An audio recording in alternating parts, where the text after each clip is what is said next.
Bienvenidos, bienvenidas a un nuevo programa. Qué lindo que sigan estando del otro lado. Hoy tenemos en el segmento La Orilla a una artista joven, simpática y talentosa. Ella es Martina Arias, cantante y compositora. Y por otro lado, en el segmento Avistando Faros, vamos a seguir conociendo faros y hoy nos toca saber más del faro San Diego. Vamos a verlo.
El faro Cabo San Diego se encuentra en el extremo oriental de la isla grande de Tierra del Fuego, sobre el cabo homónimo. Este cabo, con perfiles suaves, culmina en una cúspide arenosa de 134 metros de elevación y marca el límite occidental del estrecho Le Maire. Fue puesto en servicio en diciembre de 1934 y ha experimentado cambios en su fuente de energía a lo largo de los años. Inicialmente funcionó con equipo de gas acetileno y una lente de 1000 milímetros que proporcionaba un alcance de 21.9 millas. Sin embargo, en abril de 1985 se reemplazó la fuente original por energía fotovoltaica proporcionada por paneles solares y baterías. El alcance óptico actual es de 13.2 millas. La estructura del faro es una torre prismática de 13 metros de altura con una garita blanca a la que se accede mediante una escalera marinera. También dispone de una casilla para el depósito de acumuladores en su base. Durante la noche, el Cabo San Diego se caracteriza por una luz blanca con 3 destellos cada 32 segundos. El acceso al faro se realiza únicamente por mar y desembarcar en el lugar puede ser arriesgado cuando hay oleaje. Además, el terreno de acceso al faro es escarpado, lo que dificulta su accesibilidad y la provisión de materiales. Sin embargo, recientemente se ha verificado la existencia de un terreno apto para el aterrizaje y despegue de helicópteros, lo que ha mejorado la accesibilidad al faro.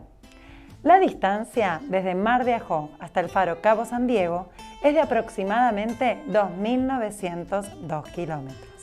Esto fue todo por hoy, gracias por acompañarme y los espero próximamente en otro segmento de Avistando Faros.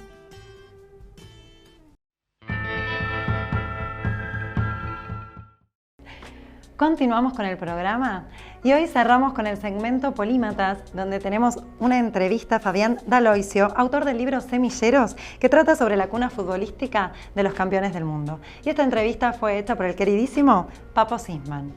Vamos a verla y los espero próximamente en otro episodio del programa.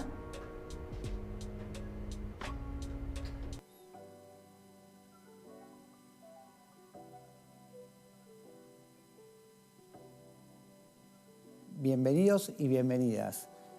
Hoy vamos a hablar sobre los campeones del mundo en Qatar 2022. El 18 de diciembre de 2022, Argentina se corona por tercera vez, obteniendo su tercera medalla en el Campeonato Mundial de Fútbol Masculino.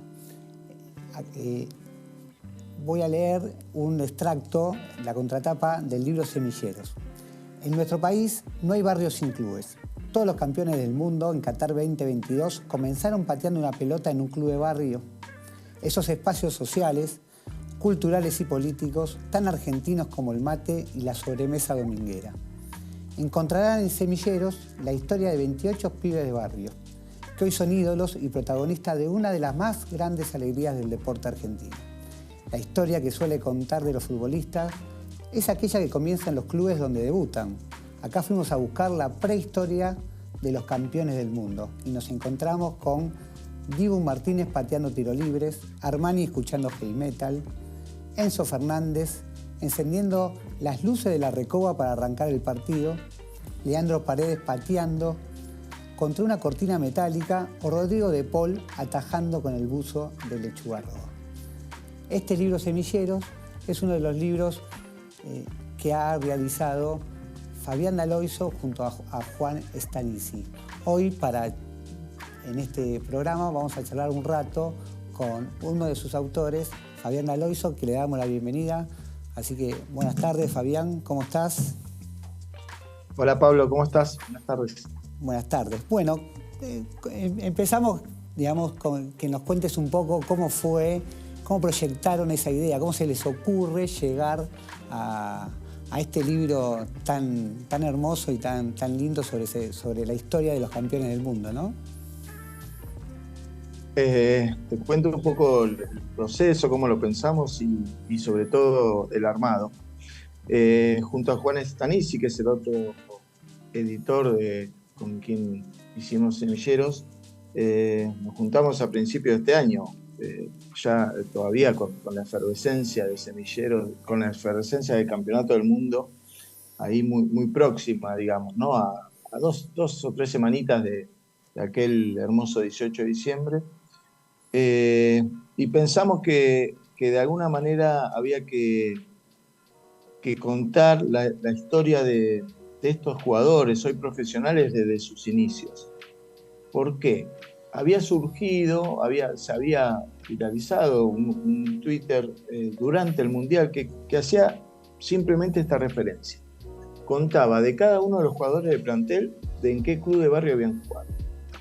Y el hilo ese de Twitter había quedado ahí, digamos. En su momento, nosotros que venimos desarrollando proyectos digitales, digamos, de revistas digitales vinculadas al deporte, habíamos pensado en hacer una serie de notas con esa información que nos parecía importante, digamos, no es menor, digamos, ¿no? Y no se da siempre que en un plantel de los campeonatos del mundo esta característica de que hayan surgido los clubes de barrio, mucho menos en otros países, ¿no? Pero en nuestro país también es un dato importante.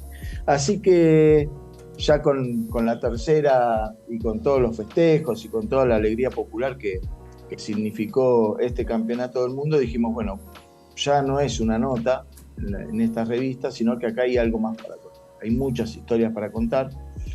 Y lo primero que hicimos fue, bueno, completar el plantel, que son los 26 jugadores, incorporar al ayudante de campo, Pablo Aymar, y al técnico, Lionel Scaloni, y decir, vamos a contar estas 28 historias de estos pibes, pero contando la historia de pibes, digamos. No nos interesó nunca en Semilleros, por eso justamente el nombre, porque vamos al origen, vamos a la raíz de cada una de estas trayectorias.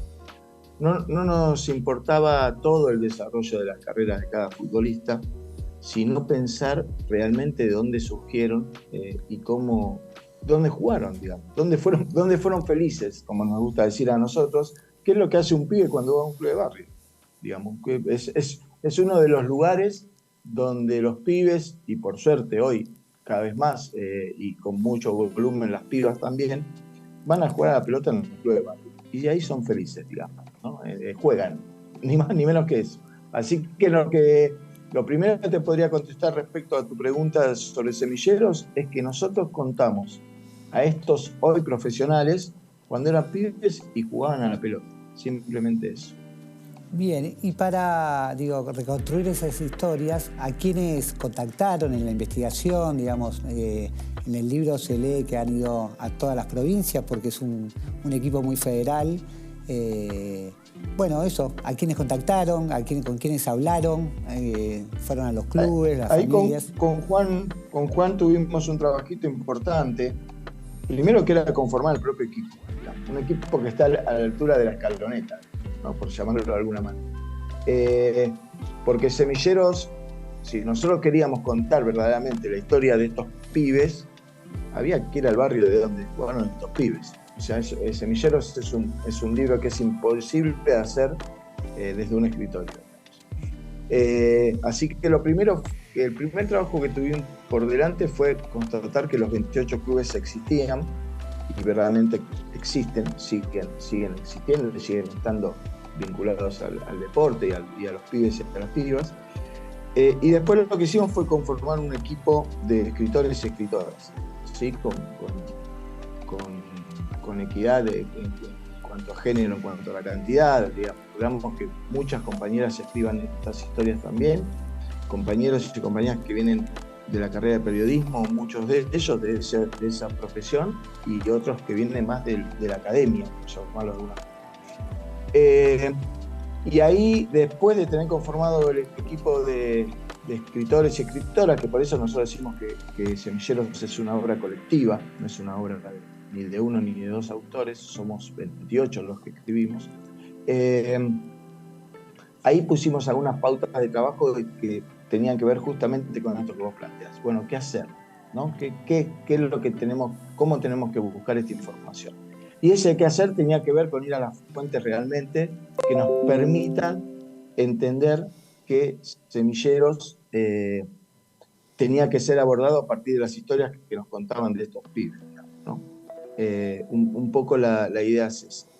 Cada escritor y cada escritora fue al club de barrio, sí, cada escritor y cada escritora entrevistó al técnico, entrevistó al delegado, a la delegada, al bufetero, a la bufetera, a algún familiar que haya sido el que los llevaba a jugar.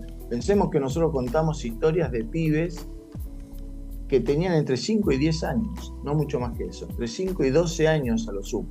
Cuando ya estos pibes pasan del club de barrio al club más grande o al club profesional o entran en las inferiores de los clubes grandes, nosotros ya ahí no contamos más, ¿sí?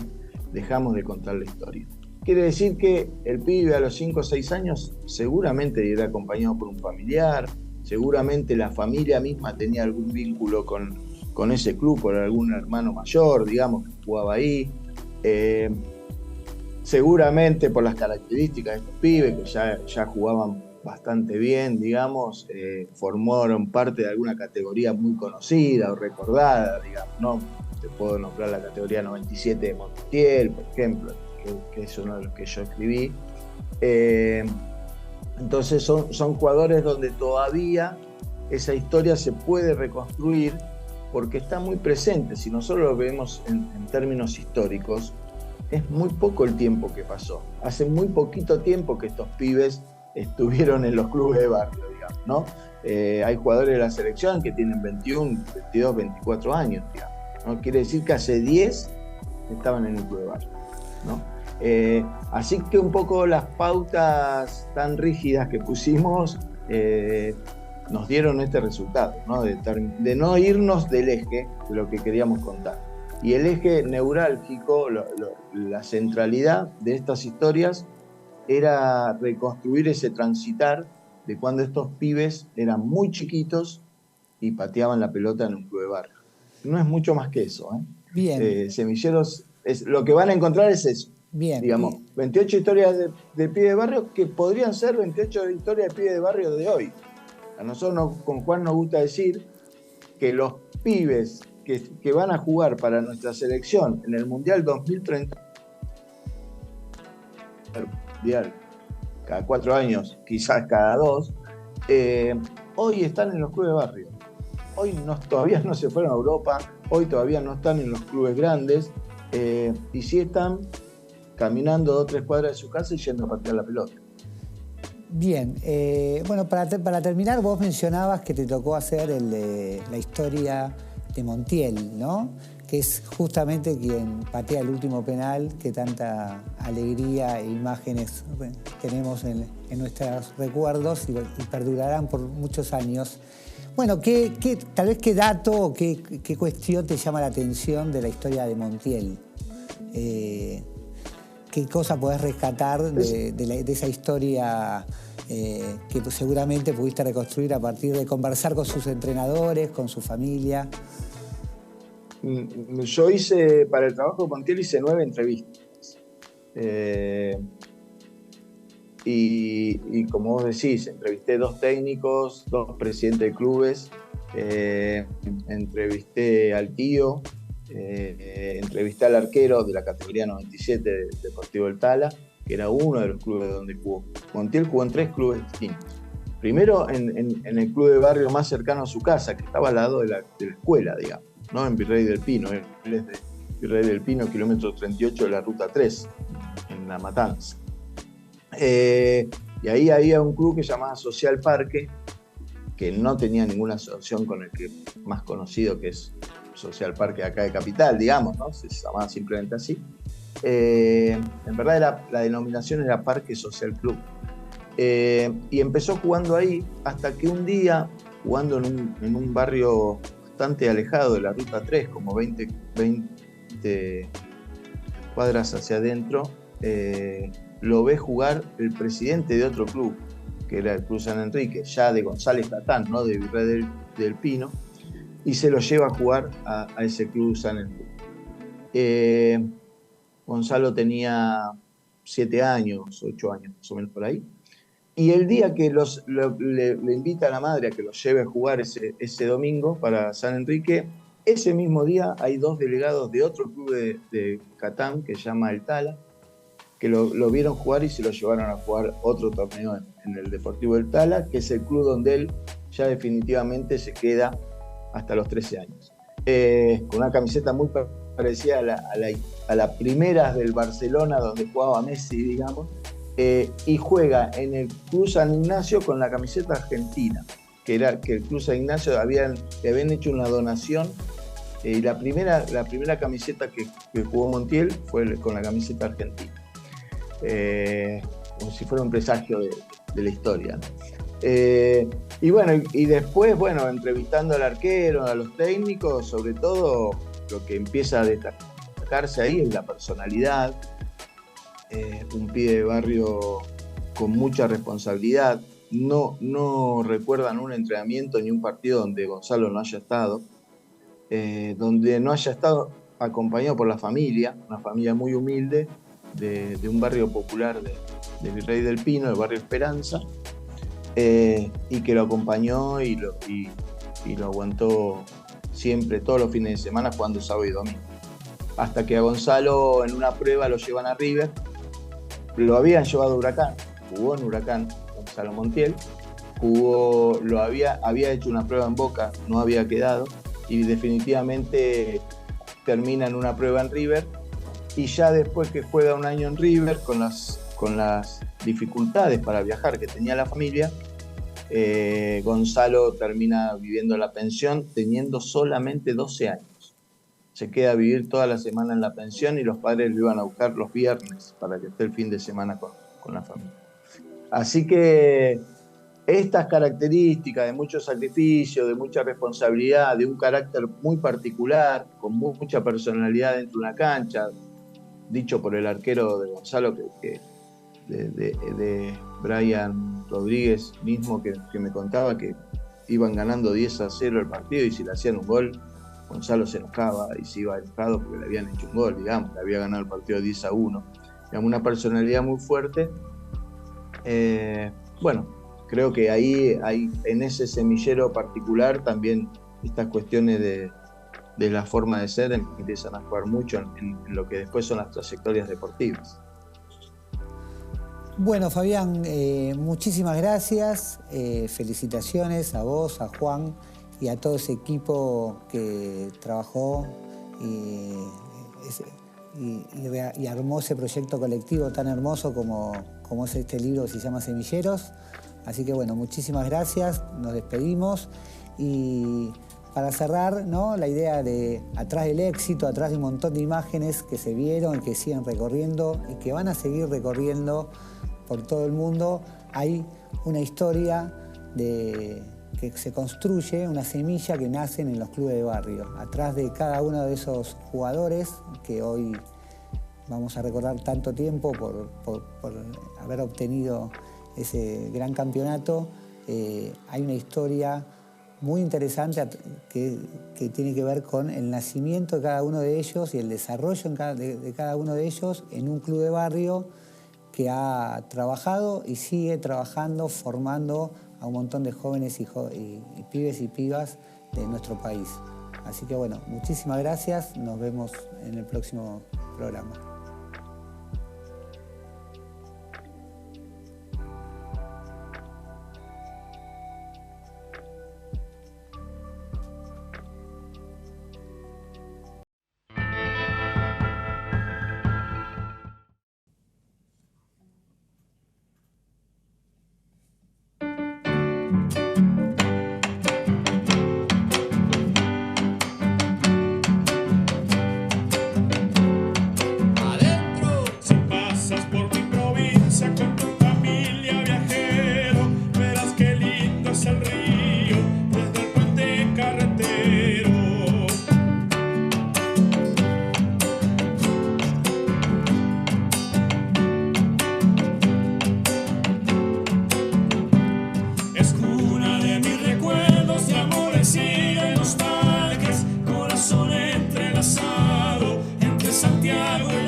Que van haciendo de mi corazón travieso, me hace cosquillas.